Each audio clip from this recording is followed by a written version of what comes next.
Now for another interesting take on the government shutdown, we're going to hear from Noam Chomsky. But first I want to bring in RT's Anissa Nawi, who interviewed Professor Chomsky on this current governing crisis and will bring us what he had to say. Anissa, you went up to Boston and talked to Noam Chomsky. He's been following these issues for quite a while. What did he have to say about how government should be working versus how it's currently working? Well, he still thinks that it's all big business. That's basically one party. But what he pointed out was that a new faction has been born, and that faction is Democrats that have moved to the center. Let's listen to what he had to say.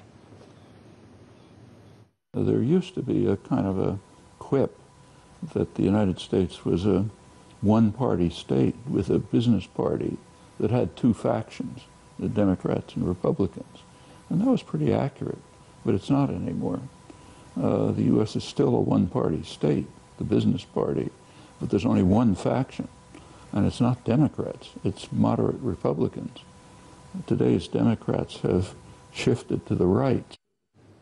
So he obviously thinks that there's been a shift. The interesting thing is that he's been around for so many decades, and we talked about that his position and what he's been talking about the U.S. government has stayed the same, but the parties are evolving. Yeah, and I think that's visible really in this debate when you have this shutdown spending number that both parties is essentially a conservative number that includes the sequester, and Democrats are willing to sign on board with it. It kind of lends proof to this idea that the Democrats have indeed shifted to the center. I talked earlier with Ben Swan about this and about how the media should be covering this. You know, fair and balanced reporting, we see the media blaming both sides for this. Did Professor Chomsky assign blame to any one particular side over the other in the shutdown?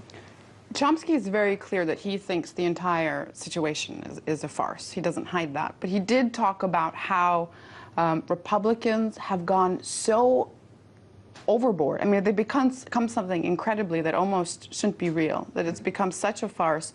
And he did talk about that. That's recognized by the most respected conservative political analysts. Norman Ornstein of the American Enterprise Institute, very right-wing foundation, is maybe the most respected political analyst on the right. He simply describes the Republican Party today as what he calls a radical insurgency that doesn't care about fact, doesn't care about argument, it doesn't want to participate in politics, and is simply off the spectrum. Well, that's what's happened.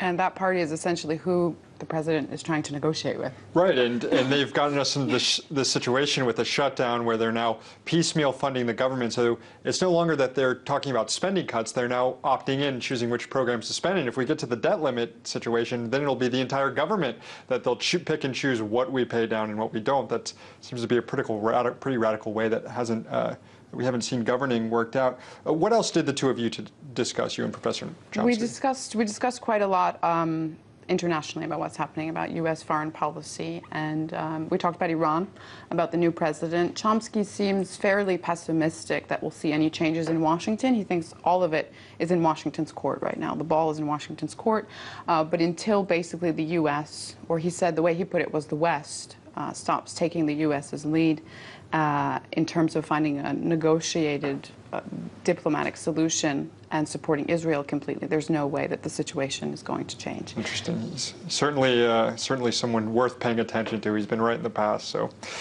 Anissa Nawi, thanks so much.